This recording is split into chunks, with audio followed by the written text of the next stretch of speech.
Today on Legacy Event Pros, we talk about timelines, where to put things on timelines, the pros and cons about how you set up your timelines in the order of events, and what you can do to make your timeline streamlined and make your wedding seem very fluid from event to event. Stay tuned.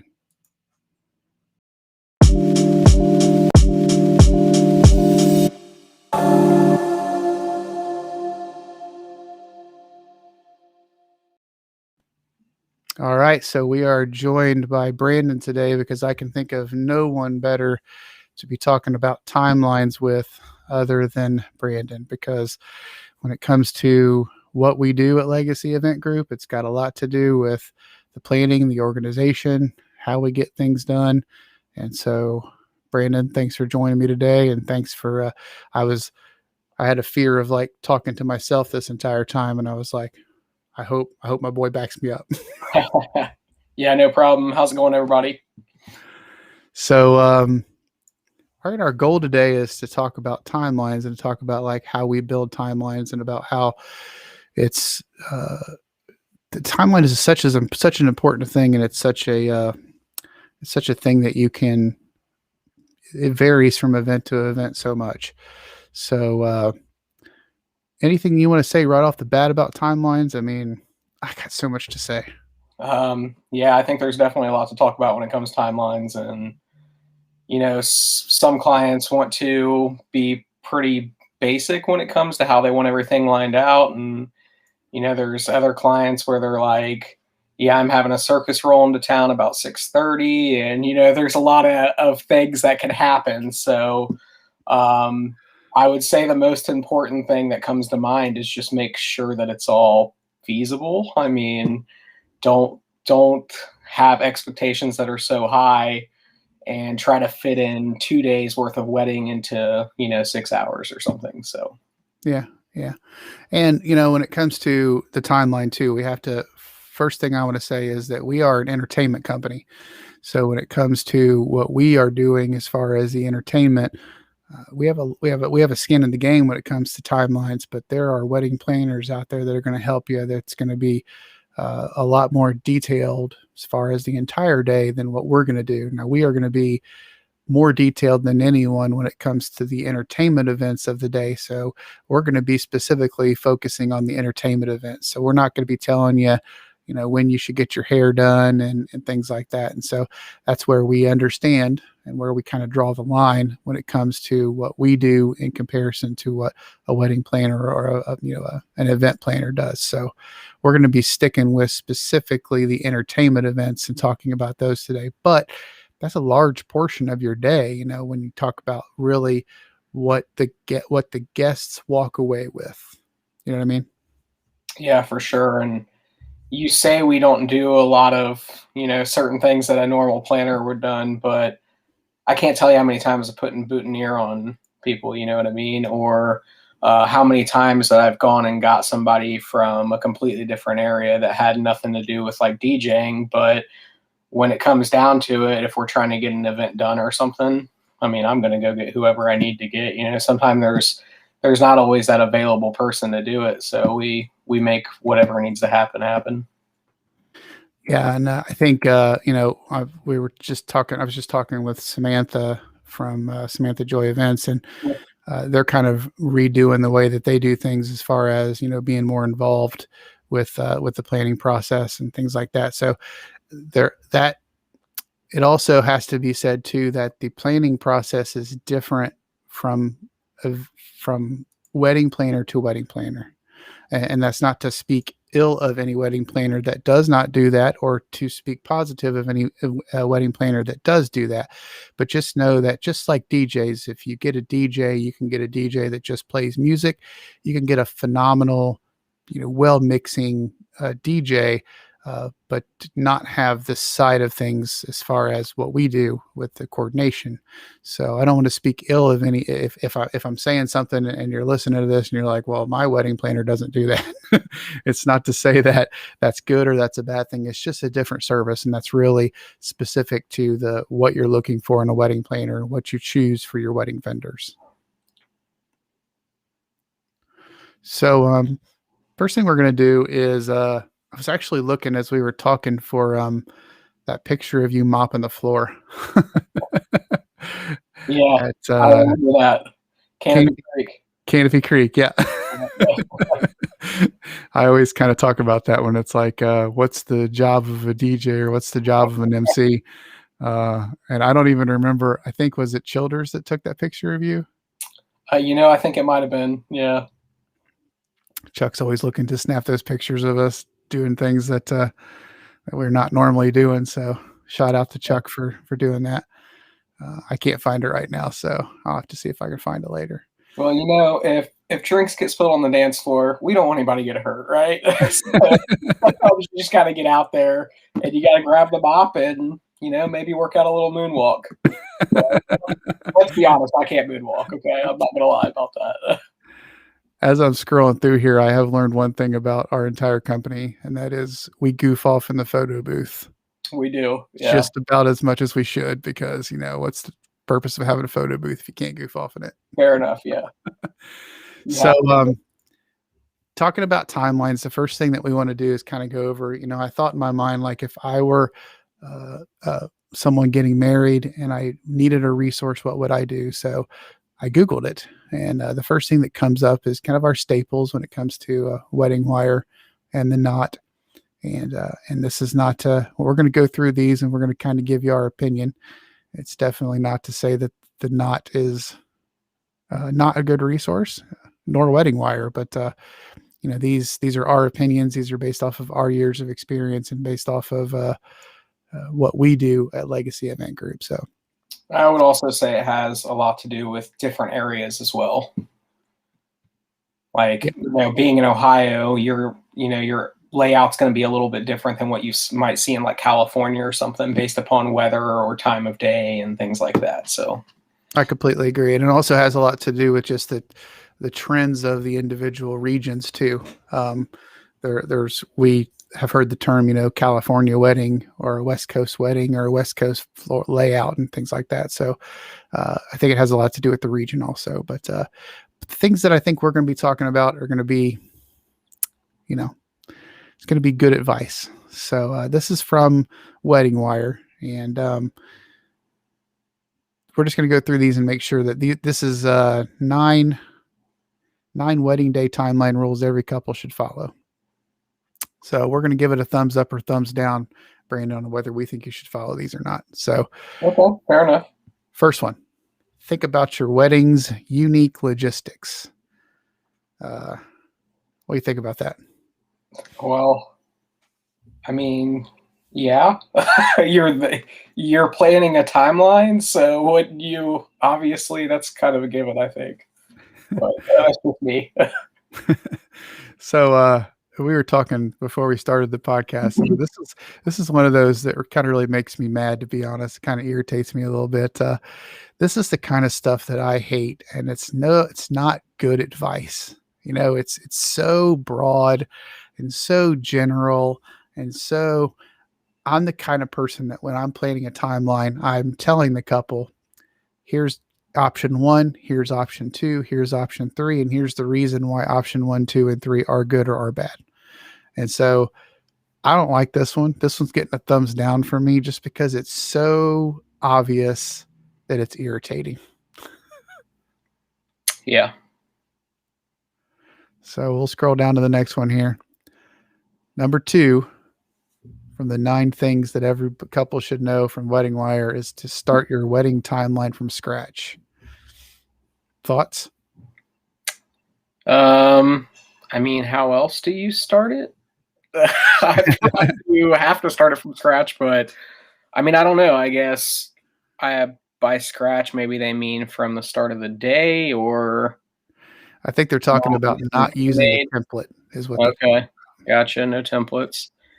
I would say that could be good or bad. I mean, once again, I think it depends on the client themselves and how they see their event, going. There's a lot of different types of weddings, whether it's like a brunch wedding or whatever. So in some cases, maybe you need to use a a template. In some cases, maybe you need to do it all on your own. But I think in a lot of people's shoes and what I've seen is a lot of people kind of like having that template. I mean, kind of gives them an idea of like where everything goes. Some people are getting married and maybe they haven't been to many weddings before, so they don't know what to really expect. So I think that template kind of gives them a good feel for where things are kind of supposed to go, and then they can kind of talk to, their professionals or whatever, and kind of get their insight on it. So thumbs up or thumbs down? I would say thumbs down again, just because of the vagueness of it. I don't know. I kind of, like I said, I would probably say a template's going to be better in most situations. So, Well, you're getting a thumbs down from me again, Wedding Wire. Sorry about that. I think it's too overwhelming. I think when you have a wedding and you have so many things that you can do, that not starting, you got to start somewhere. And when you start from scratch, it's so hard to decide. And then one of the biggest things that we have with clients is we have a great client portal. We have a lot of different resources, but they get stuck. They get stuck like right in the beginning, like, well, how long does it take between my ceremony and my reception? And then they just stop planning.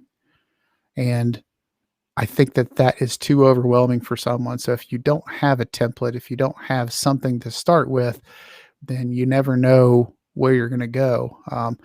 Ours has kind of like a layout on the left-hand side that says, here's our suggestion. You can move things around whenever you want, but here's our suggestion. So I think giving people the ability is one thing, but starting out from scratch, like with absolutely nothing, I don't know. I'm thumbs down on it.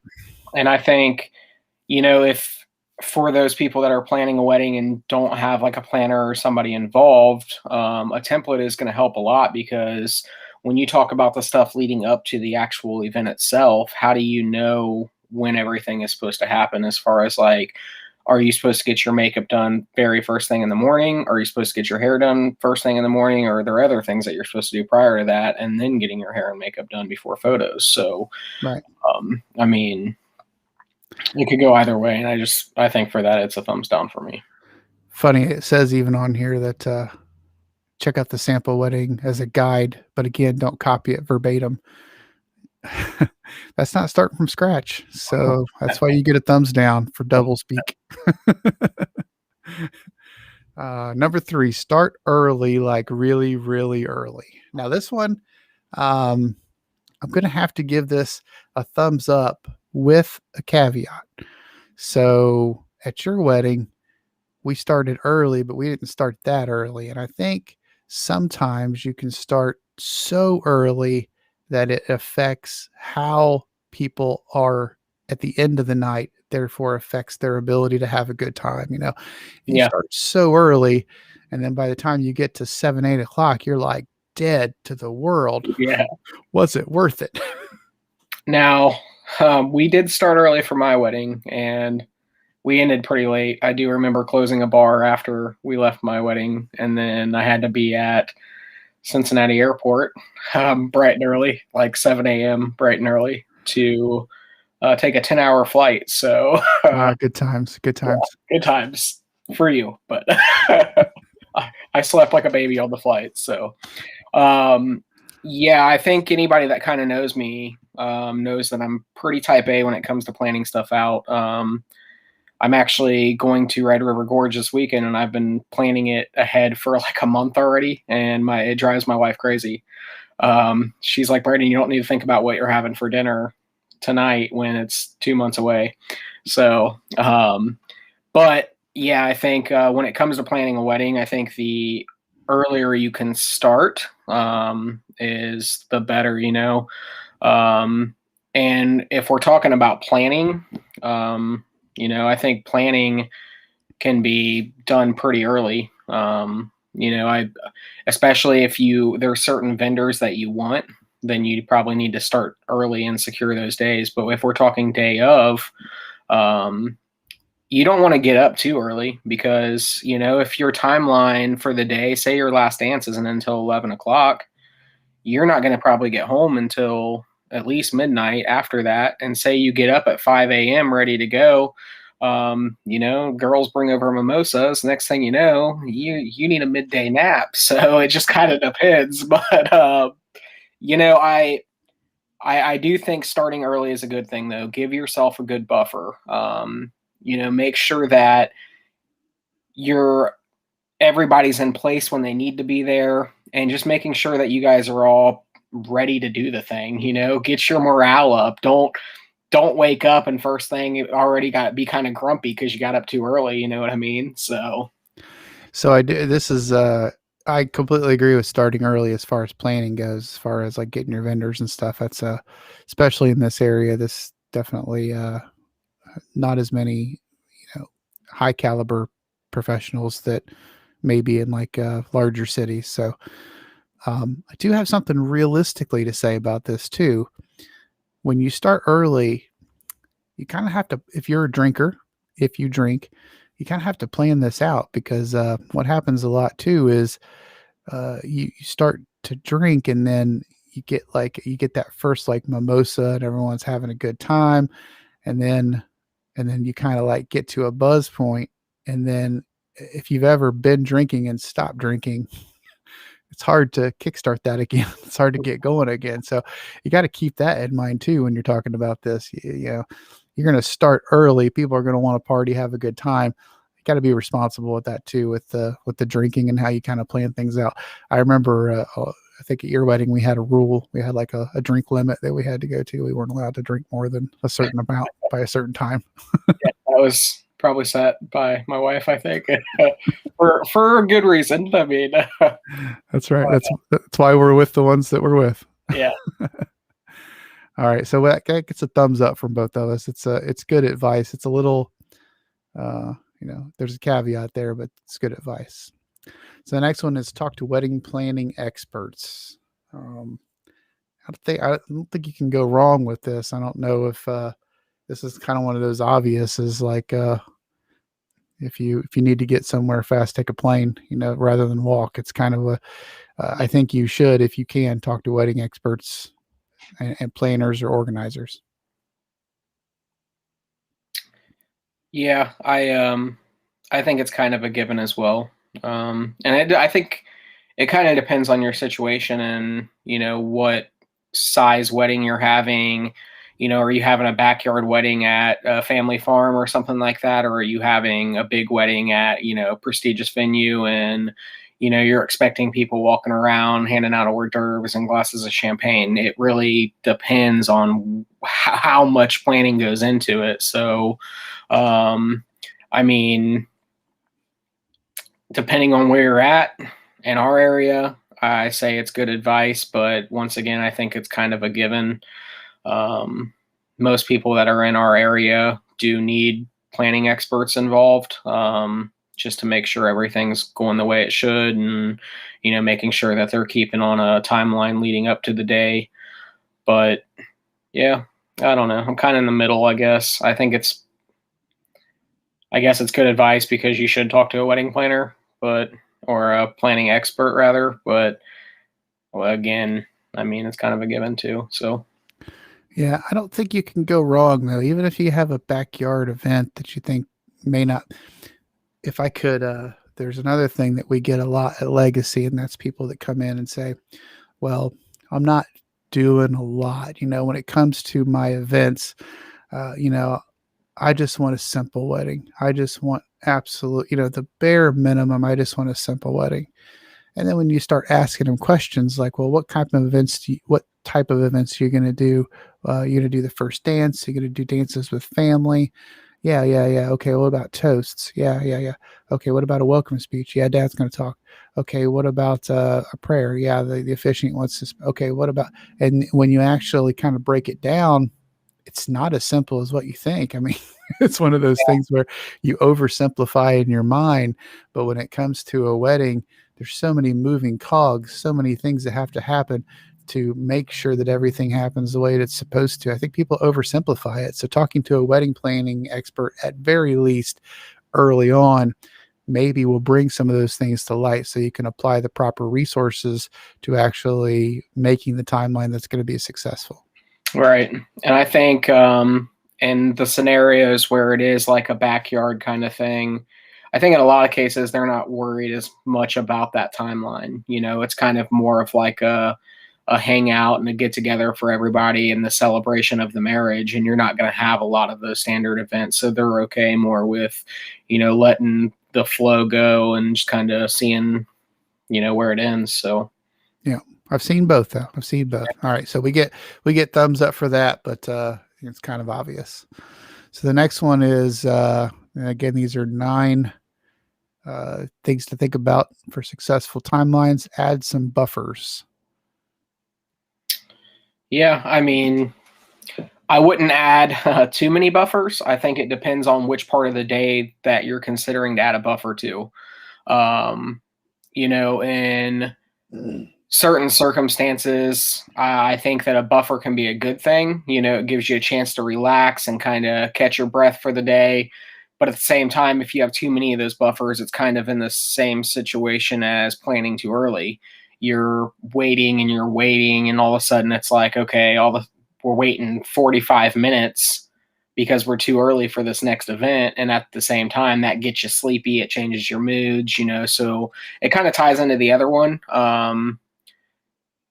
And I don't know. I think it's kind of I don't know. I kind of feel like it's thumbs down, but I know like having a little bit of buffer is a good thing, especially for how much I like to plan. But I mean, I think you could add too many buffers and it'd be a problem. So I think So that can actually hurt a timeline. I think it can. I think a little bit of buffer every event is what people have in their mind when they say add buffers. So they think like, oh, we need to add 15 minutes for the toast, and we need to add, 20 minutes for this and 15 minutes for this. If someone is talking for 15 minutes for your toast, that's not a good thing. It's not something that you want to work into your timeline. That's actually something that is a bad thing. Now, if Morgan Freeman's given that toast, Yeah, exactly. Okay, that's what, or if it's a presentation. I think I gave a presentation at your wedding, so we had like a TV that we had to get out and stuff. yeah, Mine wasn't 15 minutes either. So, but I think when you add buffers, you got to know what that means for adding buffers. So I'm going to give it a thumbs up, but again, I'm going to put a caveat on it that it says lots of cushion time. I don't think you should add lots of cushion time. I think adding lots of cushion time is what ends up creating a sloppy timeline as far as the events and how they flow. Now, if you are if you're having a wedding and it's unorganized, and this would never happen with Legacy Event Group, I'm just going to go ahead and say it. We do not do unorganized weddings. It's just not what we do.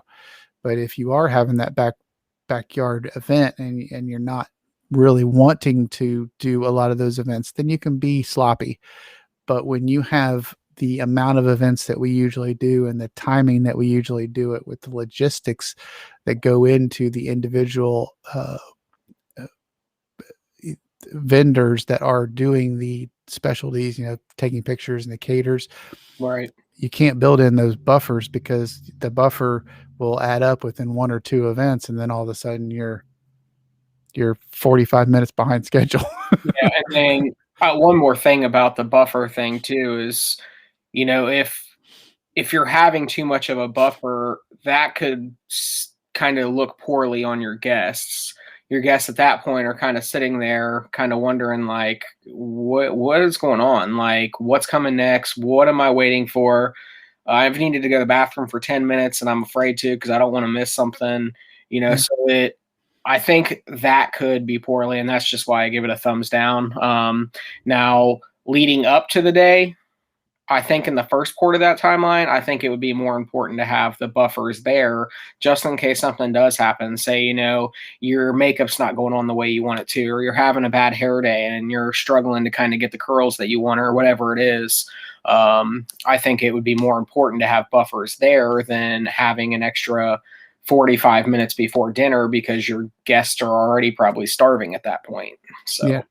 And it kind of it elicits something that we do on the regular, which is using the reason that we don't work in buffers is because we want everything to flow. And if you have people sitting down for the toast, if you have people sitting down for the speeches, if you have the dances, use that time you have. And I probably should come up with a different word to say this, but I say you have a captive audience. You have all your guests. They are seated. They're waiting with bated breath on the next event.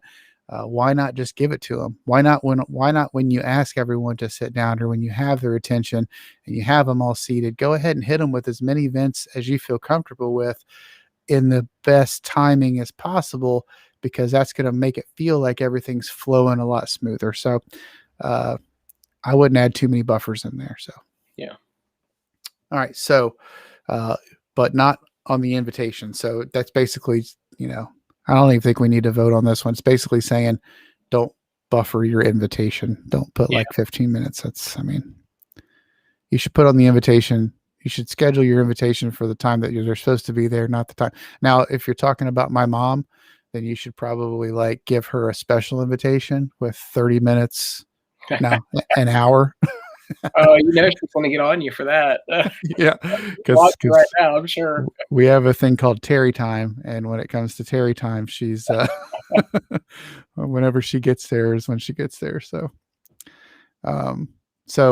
remember your photographer and videographer. I think this is a thumbs up, and I think a photographer and a videographer. Some people think that the photographer and the videographer, they take their pictures and they go home, but I would almost say they are the single most volatile thing when it comes to a timeline. They could kill a timeline. They could kill an entire wedding if your photographer and your videographer are not on board with the idea that we need to keep this timeline rolling. I would agree 100%. There have been a lot of weddings where I have been waiting on a photographer or a videographer, and that can definitely make your event feel like it's going slower too, because that puts off a vibe where people are like, hey, where are the bride and groom? They've been gone a long time. Is everything okay? Whatever it might be that's running through their head. But from my side of it as a professional, and I'm constantly thinking about what's going to be best for your photographer, what's going to be best for your videographer, because those are in my opinion, two of the most important parts of your event. That's how you are going to remember your event. You think about your day that you get married 10 years down the road, and you might think of it one way, but there's nothing better than being able to go back and actually see it firsthand. If you're watching a video, you get to feel that emotion all over again. You get to hear that emotion. It's, not just a photo that you're looking at. And that's all, in my opinion, better than just a memory, is having something to be able to see, to physically hear and feel. So, but yeah, absolutely. And even, waiting on clients to be able to come in and do the introduction, because the photographer or videographer is taking a lot longer than what we originally planned. That can then make guests kind of wonder, like, hey, when are we eating? Like, what's going on? They're starting to get antsy, that cocktail hour has now been an hour and a half or something. So guests are starting to get pretty antsy. They're wondering what's going on. So yeah, I think it's very important to take all to consideration of, how important that time is going to be for them. Even on doing like golden hour photos and things, if they're going to be doing that, making sure that you have a time set aside for photographers and videographers to be able to take them out for those sunset photos and things like that. It kind of lends you to another thing that is important, is when you're choosing your vendors, you want to choose them for not just their specialty, as far as, do they take good photography or do they take good video, but also who they are and how they are. And when it comes to the events, how are they going to act at the actual event? I mean, we were just at the Dayton Art Institute a couple weeks ago, and we had a little miscommunication when it came to the timeline. And so we were about 30 minutes. The photographer was set to leave about 30 minutes beyond. We had events that they were going to miss because they were going to leave. And so when we realized this, and we realized it pretty early, but when we realized it was so great working with a photographer that said, okay, let's mix this up. Here's some things that we can do. And so we sat down as a team and said, what do we need to do to be able to make sure we get all these events in?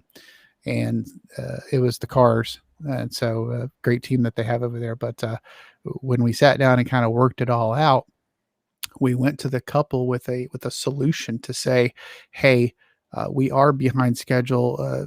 If we don't move things around, we may miss the bouquet and the anniversary dance. I think were the two events that we were going to miss. Is it okay if we switch these around? Is it okay if we move these events to be able to make sure that we can capture all of the things that you want to capture in the timeline that you want to capture? And they just said yes. The couple just said yes. And that's, it's such a rewarding thing to know, like, that if we weren't there, I'm not saying it wouldn't have happened. I mean, the cars are phenomenal and they could have worked with whatever DJ that was there, but we were the ones that kind of instigated this, and we were the ones that, worked with them and said, let's create a solution. And I don't think you could, when it comes to your photographer and your videographer, they have more effect on the timeline than what I think anybody actually believes. Yeah. So this one gets a thumbs up for me. This probably gets 2 thumbs up for me. Yeah, I agree. Don't make guests wait to eat. Whenever I was just talking to a client about their timeline, and they were asking me suggestions on when the order of things and when things should be in. And I said, one of the things that I suggest is to take yourself, put yourself in the position of one of your guests. And if your guests are thinking in their mind, like, my tummy's telling me it's time to eat, then in your timeline, you should be putting dinners right there.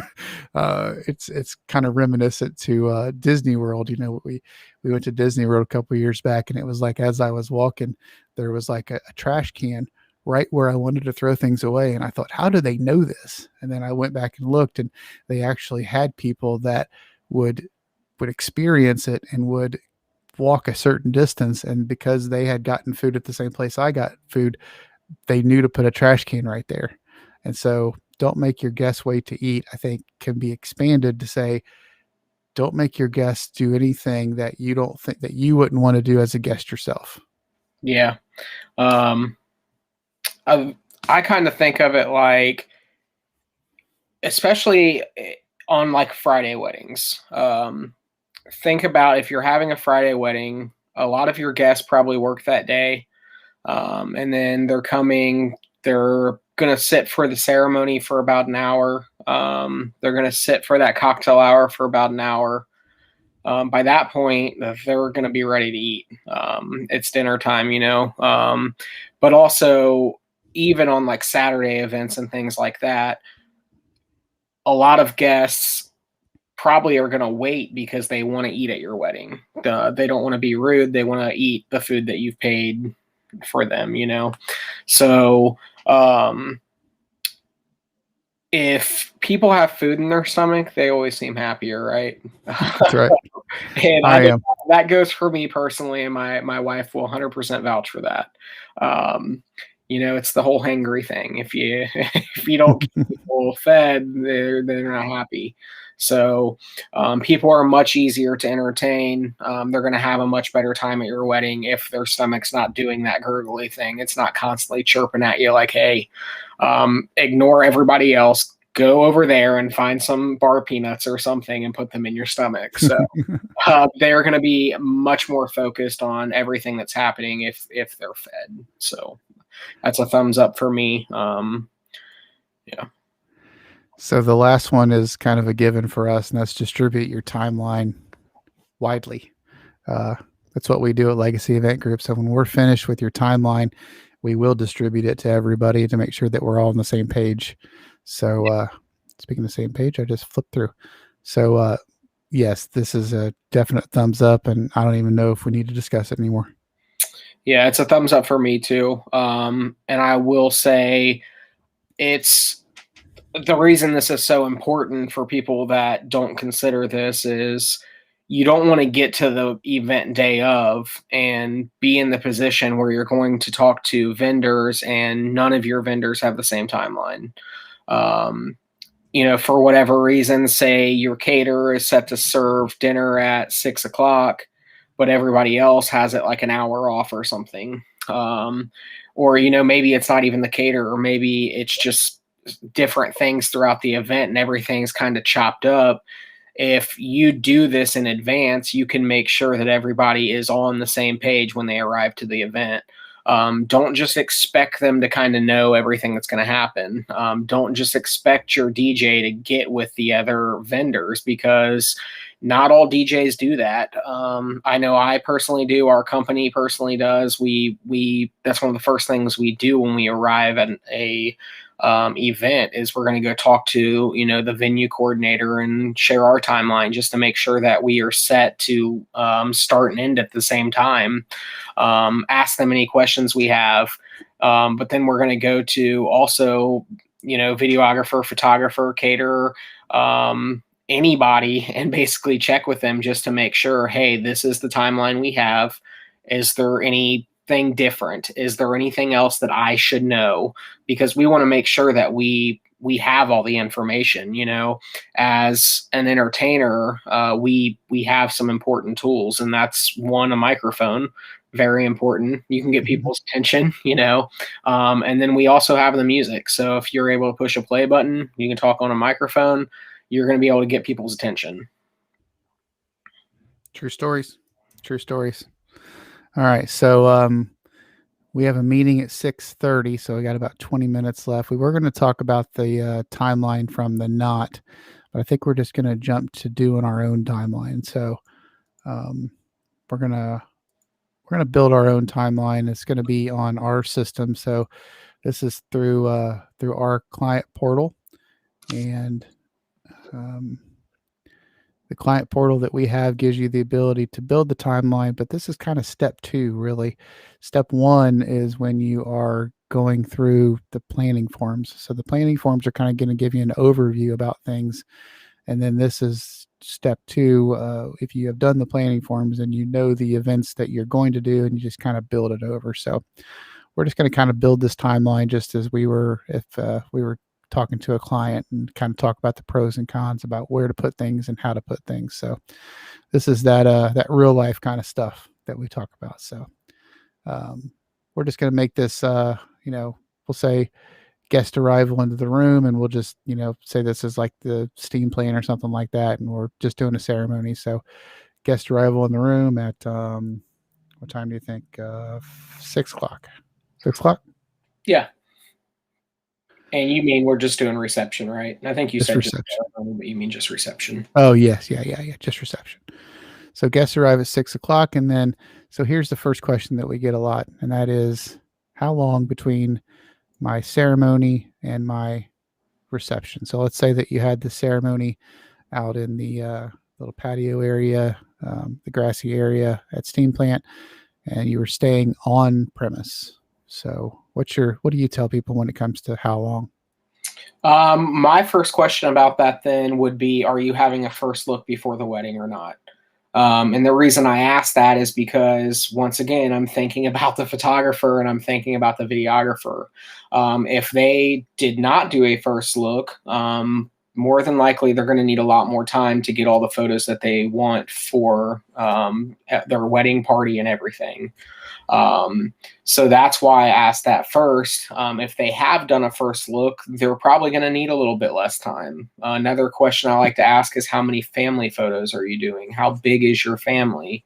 And the reason I ask that once again is because if you're doing a photo with the newlyweds and grandma and grandpa, or if you're doing newlyweds with grandma and grandpa on two different sides and you've got four sets, you know what I mean? That's four photos opposed to maybe one. So a lot goes into that, but usually what I say is probably about an hour. I usually say a cocktail hour is typically going to be about a full hour. I agree with that. And one of the things I always say is talk to your photographer on this, because your photographer, you probably will have given your photographer a set list or a list of, these are the shots that I want. This is, the family members, or these are the creative shots that I want. So your photographer should be able to tell us within reason how long it should take between the ceremony and the reception. Now, we are going to push back as entertainers if this time is any more than an hour. I think an hour is where I'm talking about, as far as like, that's where I start to push back and go, is there any way we can get it around an hour? Because what we're really looking at here is the attention span of a guest when they come in. An hour cocktail is perfect. It's not too long, it's not too short. You start to get more than an hour, and I think you may start to lose some of your guests as far as their attentiveness, and as far as how easily they are going to be to entertain later on if they feel like they've been at the cocktail hour for an extended period of time. So I agree with you, about an hour is more, is as much as I want to go. Yeah, and I think another thing you start to lose is that sobriety. Keep in mind it is a cocktail hour, so the longer you keep your guests waiting, the more they're probably going to tend to drink. So that could lead in different directions throughout the day. So just keep that in mind. So we're going to say that we are going to do a welcome speech, and we're just going to say that that's the father of the bride. Let's say that we are doing a welcome speech. On the Knott's timeline, they had like 15 minutes in here or something like that. So here is where we're going to suggest you run these back to back. You just continue to go, as it's only going to take 5 minutes, maybe a little bit more, but no more than 10 minutes to introduce a wedding party in. And that's if the wedding party has like different song for each person, and there's like some themed introduction. So this is where, they talk about putting the buffers in. I would not put too much buffer in, because you put too much buffer in, and then when we get down to dinner, we're there sitting there waiting for dinner, and dinner's not ready. So the way we want to do it is we want dinner to be ready right on time. I want to go up to the caterer. It's a point of pride for us to walk up to the caterer when food's supposed to be out at 7:15 and go, it's 7:16. We came pretty close. Yeah, absolutely. And I say the same thing with, obviously the blessing. Whoever's giving that welcome speech, let them know in advance, hey, you're going to introduce whoever's giving the blessing. And if they're the ones giving the blessing, that makes it even easier, because they don't have to hand off the microphone. And, I understand in a lot of situations, it's not going to be the same person. But it is usually a pretty quick process. The prayer, even though we put about 5 minutes for that, it's only going to take, probably 2 or 3 minutes max. So you automatically have a little bit of a buffer there. Yeah, that's a good point. We actually do work in buffers, but we just work in like 3-minute buffers rather than 15-minute buffers. And so it makes it more manageable when you're talking about getting time or needing time. So, yeah. So here's the next big question. So we have dinner served at 7:15, and let's say that we have, we have Elite doing a service as far as serving to each table, and there's 175 or 200 or so guests. The next question that people have all the time is, how long is this going to take? Now, here's the big question, and actually, let me throw that back to you. How do you handle this? Because I know how I do, but what's your thoughts? On the larger the wedding is, the more I would try to push them towards their caterer to try to get an idea. In most cases, I think that dinner is going to be served, or if it's a buffet, you want to get everybody through the line. I think in most cases, it's going to take between 45 minutes and an hour. So what I usually do is I leave about an hour slot there for dinner. And if you can get everybody fed in that hour slot, most of the time they're going to be finishing up eating, and then we can go ahead and we can kind of start pushing them towards that next event. Now, one of the I agree. I completely agree. Now, one of the things that we kind of skipped over here is the possibility of doing your first dance and your dances when you first come in. Now, Sure.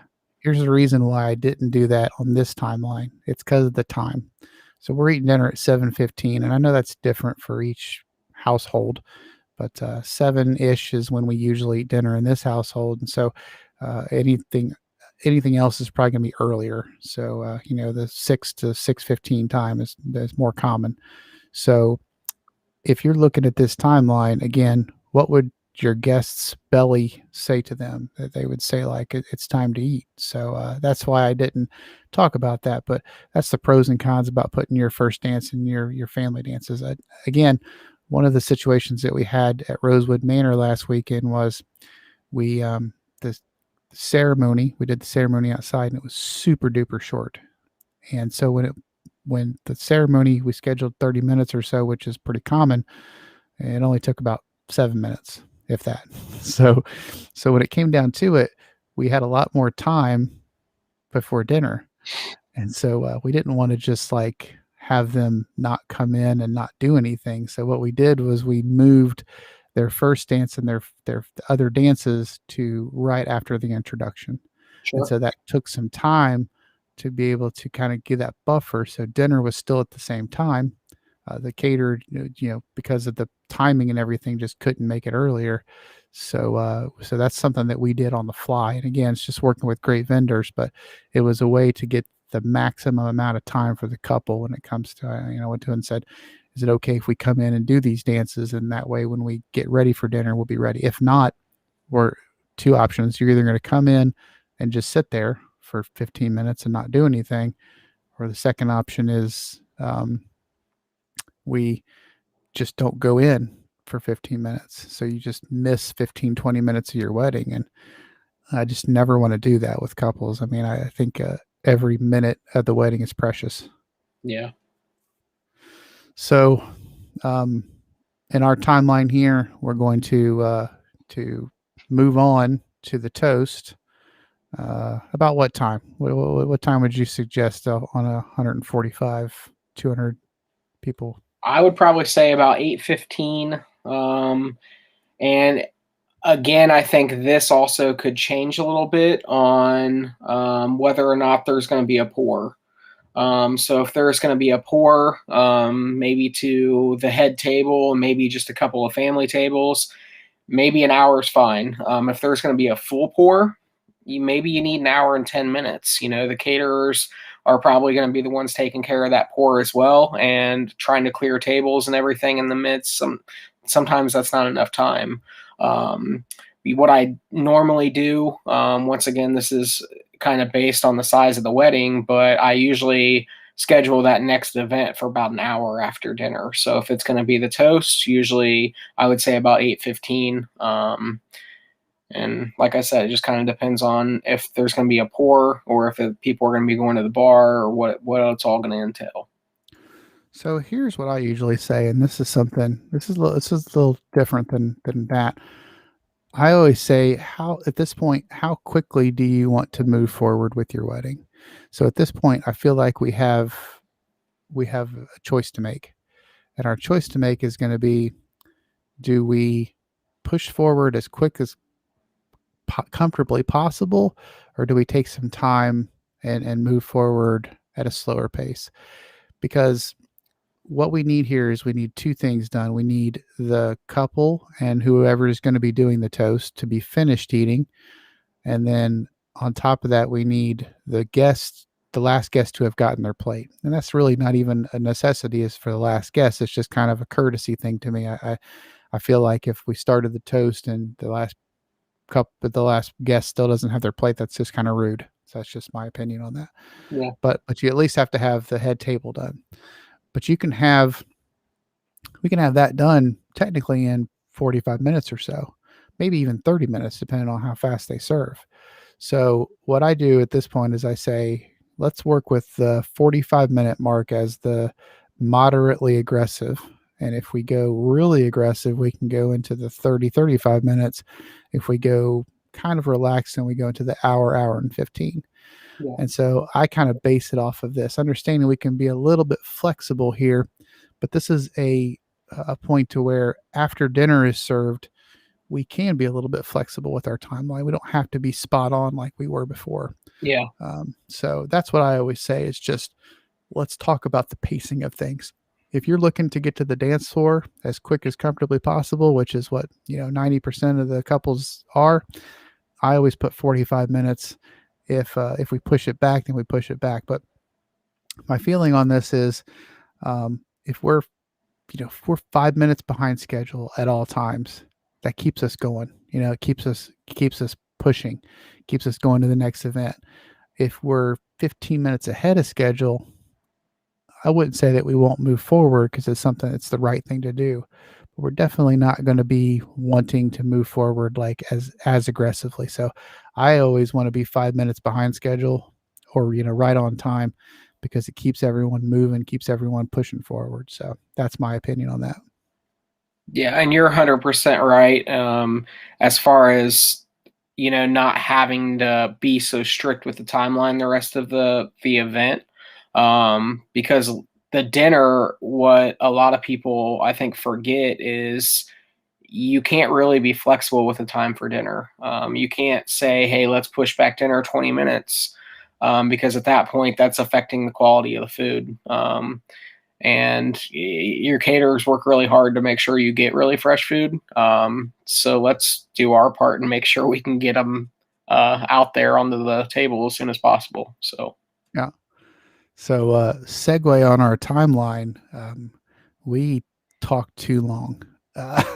So we're going to have to do a part 1 and part 2 on this to be able to get through all the timeline suggestions. So again, I think this is all great stuff. I think it's stuff that we say a lot to clients. So we're going to be putting this out there for people to be able to use as a resource from now into Affinity. So, but we have a actual planning meeting at 6:30, and so we have to jump off of here to be able to do that planning meeting. So we'll have Brandon back on to be able to shore things up. I think next week we have Brian from BLC Lighting scheduled to come in, and then the week after that, Elite Catering. So we may do this on a different day.